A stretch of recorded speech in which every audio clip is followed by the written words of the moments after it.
Speed control with DC motor. One method of doing it is to use a digital to analog converter. Here's a converter here.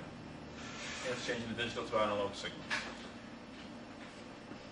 It is, of course, a summing amplifier. That's the least significant bit. Okay? Because there's a 5K there, less current will flow in from here. The inputs are generally from your microcontroller. There'll be 0 or 5 volts. So we put 5 volts in there. Because of the proportion of the resistors, that would be minus 1 volts there. Here we have an inverter, so that would be 1 volts there, and that's what we have in the table for the outs.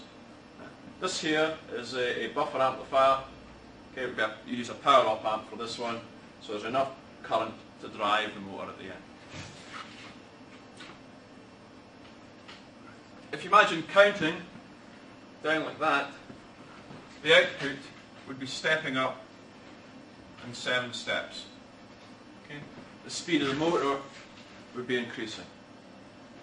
Possibly, with 1 and 2 volts going into the motor, there wouldn't be enough torque to start the motor.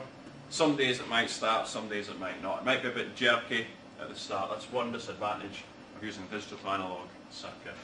The other disadvantage is you've got to use this summing amplifier, which takes up quite a bit of space. You're also using 3 outputs from your microcontroller. If you're using pulse width modulation, you'll be using 1 output for your microcontroller. So once again, digital to analog to control the speed of a motor. Summing amplifier, that's the most significant bit. As you step up, the resistance doubles. Okay? If there's 4 bits, the next one would be 10K in this pattern.